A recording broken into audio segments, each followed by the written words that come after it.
Over in Malaysia, election campaigning in 6 states will take place from tomorrow after candidates file their nomination papers. Observers say the state polls will be a test of support for Prime Minister Anwar Ibrahim's unity government. It will see his Pakatan Harapan coalition working with former arch-rival Barisan Nasional for the first time. Afifa Arifin reports.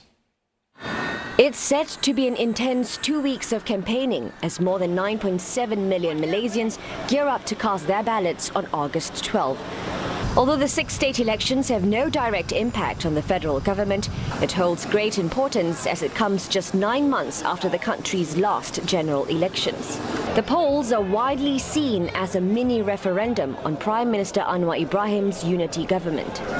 It's the first test of the unity government, or rather the first test for the new coalition of Pakatan Harapan plus Barisan Nasional in Peninsular Malaysia, given that half of the peninsula will go for the state elections. It will be a challenge for both parties to convince their supporters, their hardcore traditional supporters, that the current coalition arrangement is the way to go moving forward. The unity government is defending the states of Selangor, Negeri Sembilan and Penang, while the opposition Perikatan Nasional stands firm as the incumbents in Kelantan, Terengganu and Kedah.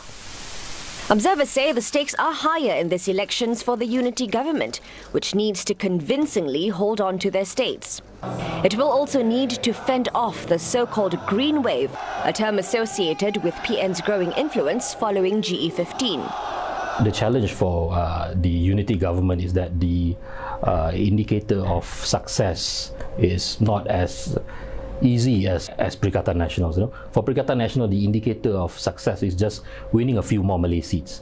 So if Perikatan Nasional candidates win a few more Malay seats in Selangor and Penang, you know, that is an enough indicator of success for Perikatan Nasional to tell their voters, to tell their supporters that Perikatan Nasional is on the way to Putrajaya.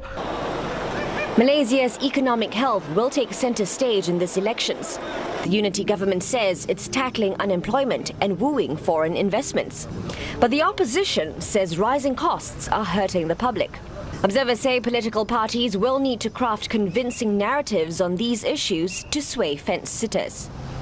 With inflationary pressures and issues that surround cost of living, and 7 months on, that is still on top of the mind for voters. There is a need to come out with convincing narratives on issues, bread and butter issues, especially in terms of outlining an economic vision for the country. It's going to be very interesting to see how the campaign narratives are shaped in attracting the undecided voters. Both sides of the political divide will have their work cut out for them when campaigning kicks off on Saturday. Afifa Arifin, CNA, Kuala Lumpur.